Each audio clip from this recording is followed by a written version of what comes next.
The Yardbirds are remembered as one of the most important breeding grounds in rock history, a single band that produced three of the greatest guitarists of all time: Eric Clapton, Jeff Beck, and Jimmy Page. Yet behind that legendary status was constant tension, especially during Jeff Beck's time in the group.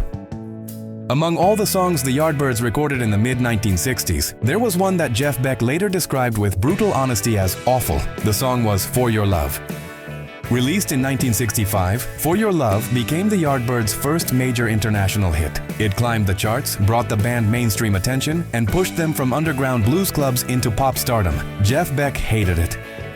At the time, Beck was deeply committed to raw Chicago blues and experimental guitar textures. He admired distortion, feedback, and danger. For Your Love, however, represented the opposite direction: polished, pop-oriented, and carefully structured for radio success.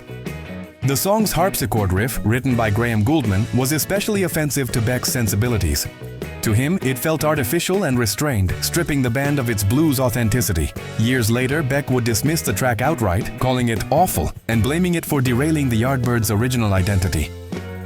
Ironically, the song had already caused major upheaval before Beck even spoke publicly about it. Eric Clapton, the band's original guitarist, quit the Yardbirds precisely because of For Your Love. He believed the band had sold out their blues roots for commercial gain. When Clapton left, Jeff Beck stepped in, only to inherit the same internal conflict. Despite Beck's discomfort, For Your Love changed everything. It gave the Yardbirds commercial momentum and introduced them to a broader audience. The band leaned further into pop experimentation, incorporating unusual instruments and studio effects. While this direction fascinated some members, Beck felt increasingly trapped.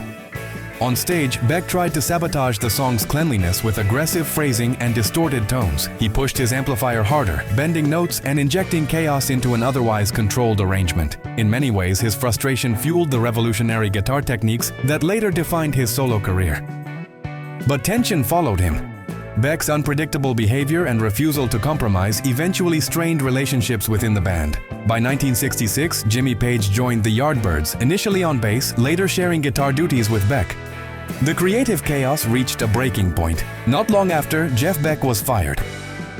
Looking back, Beck's hatred for Your Love was never just about one song. It symbolized a philosophical divide between art and commerce, danger and safety, instinct and structure. The track that made the Yardbirds famous also exposed the cracks that would tear them apart. Today, For Your Love is regarded as a classic of the British invasion. Its influence is undeniable, yet Jeff Beck's reaction remains one of the most honest moments in rock history, a reminder that success does not always align with artistic truth. Sometimes the song that defines a band is the very one that drives its greatest talent away.